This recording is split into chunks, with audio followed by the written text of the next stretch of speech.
아무리 사랑해도 외로움은 결코 사라지지 않는다. 사랑에 대한 유명한 신화가 있습니다. 플라톤의 향연에서 희극 작가 아리스토파네스가 이야기한 것이죠. 원래 인간은 4개의 팔과 4개의 다리, 그리고 2개의 성기를 갖고 있었습니다. 그는 앞뒤 자유자재로 움직일 수 있었고 엄청나게 빠르며 힘이 세고 아주 거만했죠.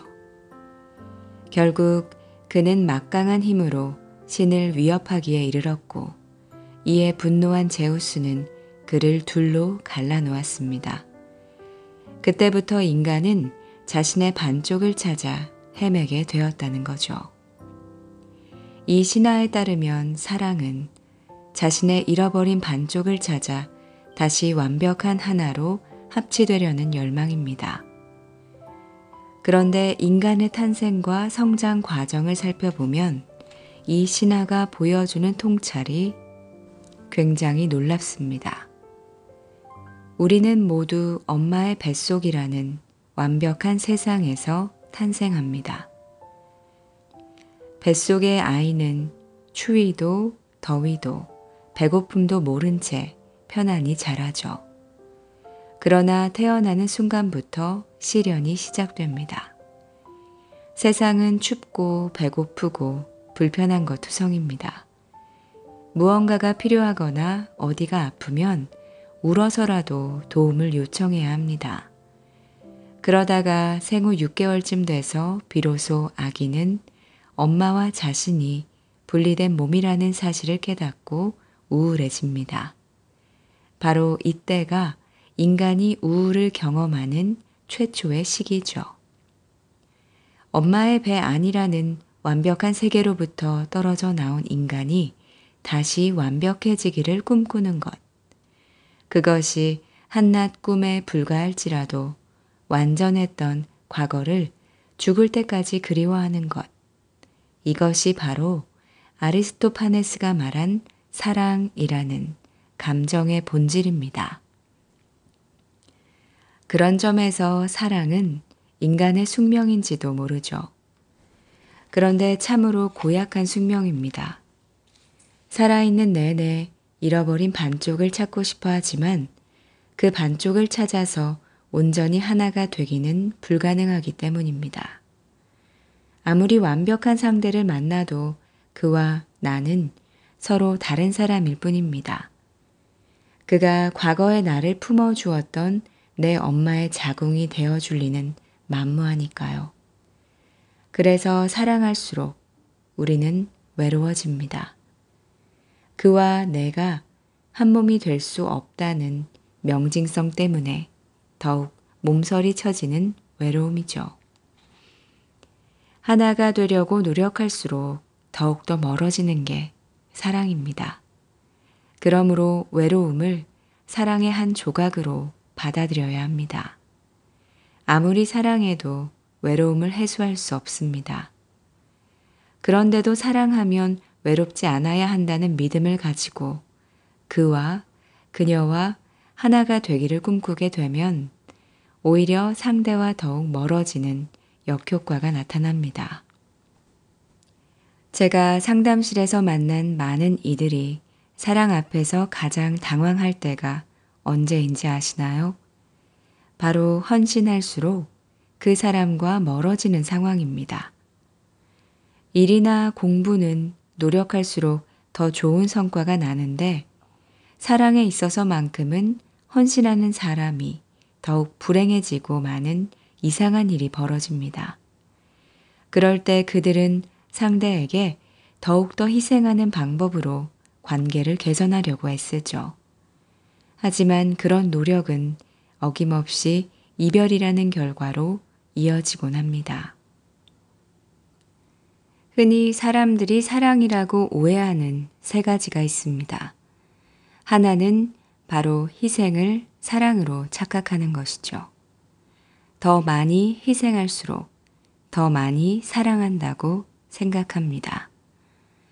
언뜻 보면 당연해 보입니다.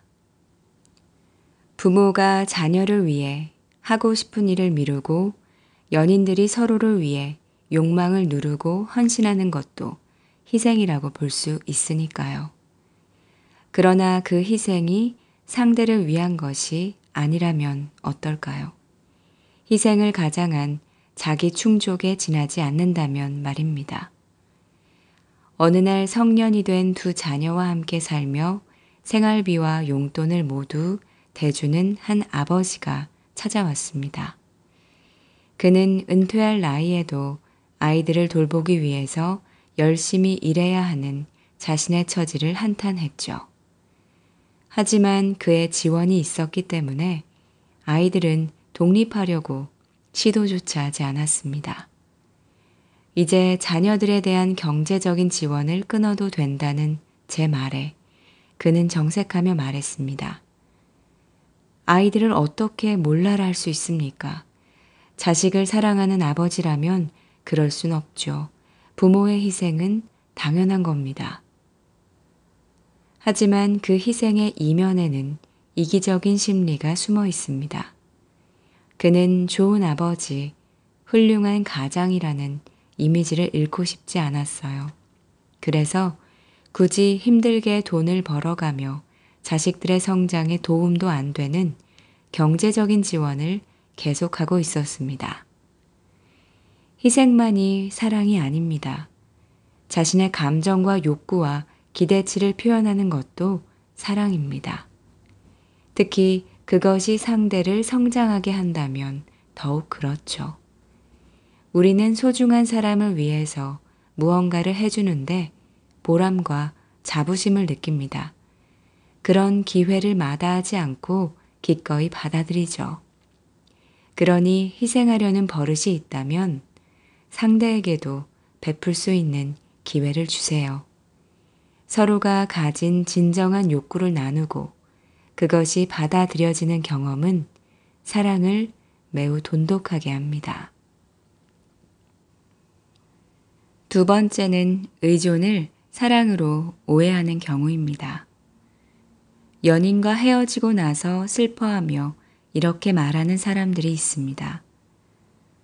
그 사람 없이 더 이상 살 수 없어요. 저는 그를 무척 사랑해요. 하지만 이것은 의존이지 사랑이 아닙니다. 생존을 위해서 상대에게 기생하는 것이나 마찬가지죠. 사랑은 혼자서도 잘 살 수 있지만 그와 함께해서 더 행복하기를 바라는 겁니다. 더 나은 사람이 되고자 하는 노력이고 상대의 행복을 위해서 무언가 해보려는 능동적인 행동입니다. 그것이 사랑인지 의존인지 가늠할 수 있는 분명한 잣대가 있습니다. 의존적인 사람들은 자신이 사랑을 위해서 무엇을 할 수 있는지는 생각하지 않고 다른 사람이 무엇을 해줄 수 있는지만 생각을 합니다.